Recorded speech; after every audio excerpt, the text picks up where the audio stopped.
Moody's investor services ने इस साल दूसरी बार इसराइल की क्रेडिट रेटिंग कम कर दी है। ये फैसला बढ़ते हुए जियोपॉलिटिकल ख़तरात और लबनान में हिज़्बुल्लाह के साथ तवील तनाज़े की वजह से लिया गया है। इसराइल की क्रेडिट रेटिंग A2 से घटाकर Baa1 कर दी गई है, जो कि 2 दर्जे की नुमायां कमी है।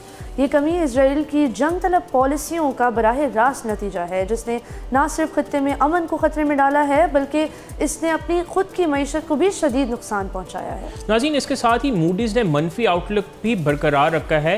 ये डाउनग्रेड इसराइल की माली इंतज़ाम और मुआशी इस्तेहकाम को बरकरार रखने की सलाहियत पर संगीन सवालात उठाता है, ख़ास तौर पर जब हमास और हिज़्बुल्लाह के साथ जंग जारी है और इसका कोई वाज़ेह हल नज़र नहीं आ रहा। ये बात काबिल गौर है कि इसराइल की जारहाना कार्रवाइयों ने न सिर्फ गज़ा में तबाही मचाई है बल्कि अब उसकी अपनी मईशत भी इसराइल की जारहाना पॉलिसीज़ अपनी मईशत को खा रही है। क्या ये वक्त नहीं आ गया कि इसराइल अपनी पॉलिसीज़ पर नज़रसानी करे और अमन की राय इख्तियार करे? आपका ख्याल बिल्कुल दुरुस्त है और मैं ये भी कहना चाहती हूँ कि इसके साथ ये बात बहुत काबिल ज़िक्र है कि मूडीज़ ने इजरायली हुकूमत की जारी अदलिया में तब्दीलियों की कोशिशों को भी निशानज़द किया है। इन इक़दामात ने मुल्क में वसी पैमाने पर एहतजाज और कशीदगी को भी जन्म दिया है। ये तमाम वाक़यात सरमायाकारों और मालियाती मार्केटों के लिए बहुत ख़तरे की घंटी का बायस हैं। इसराइल की इकनॉमिक सिचुएशन को देखते हुए यही ख्याल आता है कि इसराइल की हुकूमत अपने ही शहरियों के खिलाफ खड़ी है। नाज़रीन, इस डाउनग्रेड का मतलब यही है कि इसराइल को अपनी कर्ज की अदायगी करने के लिए ज़्यादा सूद अदा करना पड़ेगा और गैर मुल्की सरमायाकारी में नुमाया कमी आएगी। इकोनॉमिस्ट खबरदार करते हैं कि रेटिंग में ये कमी और इसराइली इकॉनमी की जो सिचुएशन है उससे नज़र आता है कि GDP ग्रोथ काफ़ी सुस्त हो गई है। सरकारी ख़जाने पर दबाव बढ़ गया है और मालियाती खसारा भी बढ़ रहा है। ये सब खित्ते में जारी सिक्योरिटी चैलेंजेस की पेश नज़र हो रहा है। मूडीज़ का कहना है कि इसराइल की मईशत 2024 में सिर्फ 0.5% बढ़ेगी, जो कि पिछले साल की 4% की एस्टिमेशन से बहुत ज़्यादा कम है। ये अदाद शुमार बताते हैं कि जंग की कीमत सिर्फ फ़ौजी अखराजात तक महदूद नहीं है बल्कि उससे आगे बढ़कर लोगों की रोज़मर्रा की ज़िंदगी पर भी अब गहरा असर डाल रही है। इसराइल की वज़ारत ख़जाना ने इन तनकीदों को मुस्तरद किया है और वो कहते हैं कि मईशत मजबूत है और अदलिया में इस्लाहात तवील मुद्दती इस्तेहकाम के लिए ज़रूरी हैं। ये वैसे बात कुछ सुनी सुनाई नहीं नज़र आ रही कि अदलिया में जो इस्लाह कुछ स्टेबिलिटी के लिए ज़रूरी हैं। खैर, इस पर हम आगे बढ़ते हैं, लेकिन नाज़रीन, मूडीज़ का फैसला जाहिर करता है कि आलमी माहौलियाती इदारे हुकूमत की सलाहियतों पर शकूक रखते हैं। ये वाज़ेह है कि इसराइल की हुकूमत हकीकत से आंखें बंद कर रही है। 7 अक्टूबर को हमास के हमले के बाद शुरू होने वाली इस जंग में अब हिज़्बुल्लाह भी शामिल हो गया है।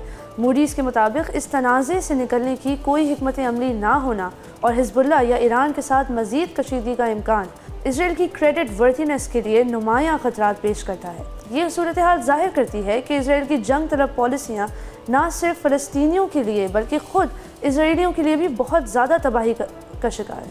नाज़रीन, इस जंग की लागत अब तक 250 अरब शेकल्स यानी तकरीबन $67.6 बिलियन से ज़्यादा बढ़ चुकी है। इजरायली हुकूमत को अपनी जंगी कोशिशों को फाइनेंस करने के लिए मज़ीद कर्जा लेना पड़ेगा और ये डाउनग्रेड इस कर्ज लेने की लागत को मज़ीद बढ़ा देगा। मूडीज़ ने इसके साथ खबरदार किया है कि सुस्त मुआशी बहाली, बढ़ते फ़ौजी अखराजात और तवील तनाज़े के नतीजे में इसराइल का कर्ज तौलीदी मजमूई घरेलू पैदावार के 70% तक पहुँच सकता है, जो कि जंग से पहले 50% का तखमीना था। मूडीज़ ने इसराइल की गवर्नेंस और इंस्टीट्यूशनल पावर के बारे में भी तशवीश का इज़हार किया है। एजेंसी ने नोट किया है कि डोमेस्टिक सियासी कशीदगी जारी तनाज़े के साथ मिलकर इसराइल की मईशत को मुस्तहकम करने के लिए बेहतर पॉलिसियाँ नाफिज करने की सलाहियत को मज़ीद कमज़ोर कर रही है। नाज़रीन, ये बात साफ जाहिर करती है कि इसराइल की मौजूदा पॉलिसीज़ न सिर्फ खित्ते में अमन के लिए ख़तरा हैं बल्कि उसकी अपनी मुआशी और सियासी इस्तेहकाम के लिए भी संगीन ख़तरात पैदा कर रही हैं। तो बहुत ही शॉकिंग बात है कि उनकी GDP ग्रोथ इतनी ज़्यादा रिड्यूस्ड है और वो $55.6 बिलियन खर्च कर चुके हैं अभी तक इस पूरी जंग में। तो आई डोंट नो कि इजरायली हुकूमत की क्या प्रायोरिटीज़ हैं। But then don't you think that हम एक तरफ तो हम बैनुल-अक़वामी बरादरी पर ज़ोर डालने को कहते हैं कि वो इसराइल को इन चीज़ों से रोके, लेकिन कहीं ना कहीं ये जो फंड्स हैं ऐसा लगता है कि वो बैनुल-अक़वामी बरादरी की जानिब से ही बग़ैर, वरना वेस्टर्न पावर्स के बाद इतना मसल है कि वो किसी जंग को जो है मुआशी सैंक्शंस डाल के रोक सके, लेकिन वो सैंक्शंस का ना जाना है और जोर का ना जाना ही just gives Israel the impunity to go ahead with it and pursue their jingoism.